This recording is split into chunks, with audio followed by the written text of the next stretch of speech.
الحمد لله رب العالمين الصلاة والسلام على خاتم النبيين وعلى آله وصحبه أجمعين أما بعد فأعوذ بالله من الشيطان الرجيم بسم الله الرحمن الرحيم قال الله تعالى في سورة التوبة قاتلوهم يعذبهم الله بأيديكم ويخزهم وينصركم عليهم ويشف صدور قوم مؤمنين ويذهب غيظ قلوبهم ويتوب الله على من يشاء واللہ علیم حکیم۔ ترجمہ: ان سے خوب لڑو، خدا ان کو تمہارے ہاتھوں سے عذاب میں ڈالے گا اور رسوا کرے گا اور تم کو ان پر غلبہ دے گا اور مومن لوگوں کے سینوں کو شفا بخشے گا اور ان کے دلوں سے غصہ دور کرے گا اور جس پر چاہے گا رحمت کرے گا اور خدا سب کچھ جانتا اور حکمت والا ہے۔ اس آیت میں مشروعیت جہاد کی اصل حکمت پر متنبہ فرمایا ہے۔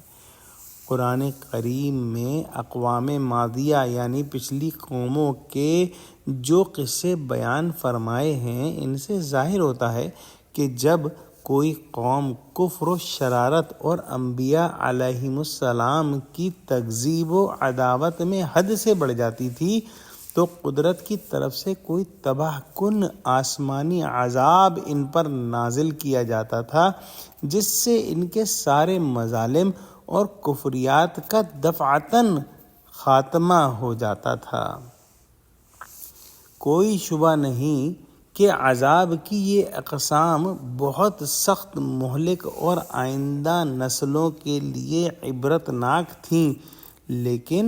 ان صورتوں میں معذبین یعنی جن کو عذاب دیا کو دنیا میں رہ کر اپنی ذلت اور رسوائی کا نظارہ نہیں کرنا پڑتا تھا اور نہ آئندہ کے لیے توبہ اور رجوع کا کوئی امکان باقی رہتا تھا، کیونکہ وہ نیست و نابود کر دی جاتی تھی، تباہ و برباد کر دی جاتی تھیں اور سب کے سب ایسے جو مجرم تھے وہ ہلاک کر دیے جاتے تھے۔ لیکن جہاد جو ہے اس کی مشروعیت کی اصلی غرض و غایت یہ ہے کہ جو مکذبین اور جھٹلانے والے گمراہ اور جو بھی مجرم ہیں، ان کو اللہ سبحانہ و تعالی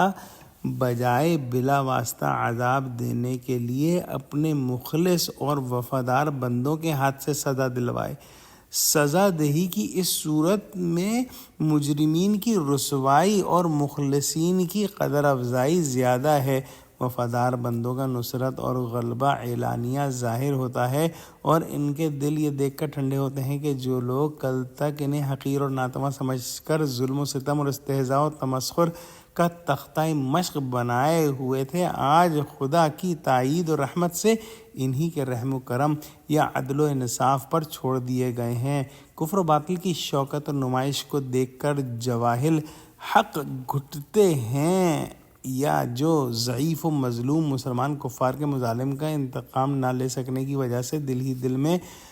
غصہ کیا کرتے تھے، چپ ہوتے تھے، اب جہاد فی سبیل اللہ کے ذریعے ان کے قلوب تسکین پاتے ہیں۔ اور آخری بات یہ ہے کہ خود مجرمین کے حق میں بھی سزا دہی کا یہ طریقہ نسبتاً زیادہ منافع ہے۔ کیونکہ سزا پانے کے باوجود یہ لوگ رجوع کر سکتے ہیں، توبہ کا دروازہ کھلا ہوتا ہے۔ بہت ممکن ہے کہ حالات سے عبرت حاصل کر کے بہت سے مجرموں کو توبہ نصیب ہو جائے، چنانچہ حضور صلی اللہ علیہ وسلم کے زمانے میں ایسا ہی ہوا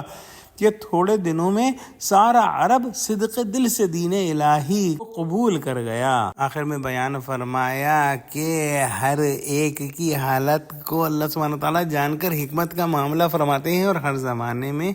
اس کے مناسب احکام بھیجتے ہیں۔ دعا کرتے ہیں کہ اللہ سبحانہ وتعالیٰ ہم کو قرآن کا فہم عطا فرما، ہم کو سچوں سے جوڑے اور ہم کو اسلام کی حکمت سمجھنے والا بنا دے۔ آمین۔ وآخر دعوانا الحمدللہ رب العالمین۔ والسلام علیکم ورحمۃ اللہ وبرکاتہ۔